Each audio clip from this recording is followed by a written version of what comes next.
আমি ব্রাহ্মণের সন্তান, 12 মাসে 13 পূজা করেছি। 33 কোটি দেব দেবী, তুলসীর গাছের তলায় আরো আছে 64 কোটি ভগবান।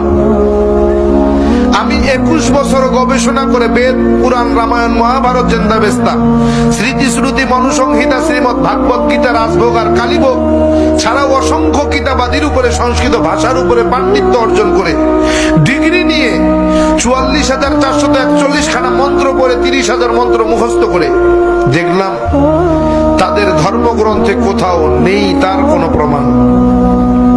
একটা প্রমাণ যদি কেউ দেখাতে পারে যে মূর্তির পূজা তাদের কোন ধর্মগ্রন্থে আছে, আমি তার গোলামি করব।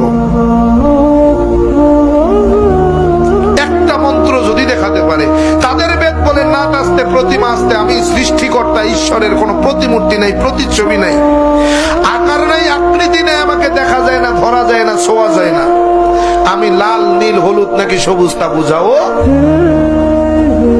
কিন্তু এরপরেও কি তাদেরকে মানাতে পারবো? এরপরেও কি তারা ছাড়বে? কয় পাইছো কই? কয় বাপদাদাই করছে তাই। দলিল বাপদাদা, দলিল বাপদাদা, অথচ ভগবান শ্রীকৃষ্ণের দোহাই দেয়,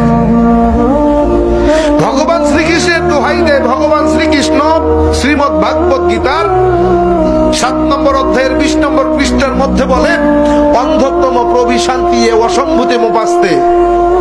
কালকে হাসরের মাঠ যখন কায়েম হয়ে যাবে, তোমরা আমাকে ভগবান বলে ফাঁসায় দিবা, আমারে তোমরা জাহান্নামে নিবা। আমি সেই রাস্তা রাখি নাই, আমি আমার রাস্তা ক্লিয়ার করে দিয়েছি। অন্ধতম প্রবিশান্তি অসম্ভূতে মুপাস্তে।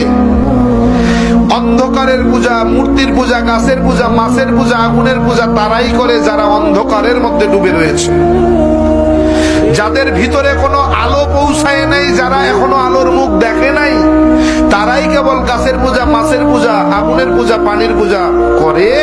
আর যারা আলো দেখেছে, হেদায়াত পেয়ে গিয়েছে, নূর দেখেছে, তারা তা করে না। কেমনে বুঝাবেন ওরে? ভাই, ইসলাম কিন্তু এমনি গ্রহণ করি নাই, যাচাই বাছাই করে, গবেষণা করে তারপরে মুসলমান হয়েছে।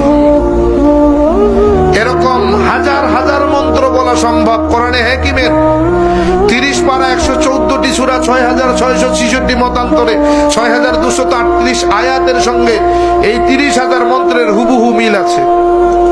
কোরআনে হাকিমের প্রত্যেকটি আয়াতের সঙ্গে কয়েক শত মন্ত্র পাঠ করে শোনানো সম্ভব।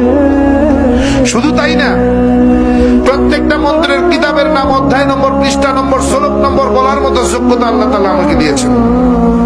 এমনি মুসলমান হই নাই, যাচাই বাছাই করে দেখছি পৃথিবীতে যদি কোনো শ্রেষ্ঠ ধর্ম থাকে সেটার নাম ইসলাম। সৃষ্টিকর্তা আল্লাহর পছন্দনীয় যদি কোনো জীবন বিধান থাকে সেটার নাম ইসলাম। ইন্নাদ দীনা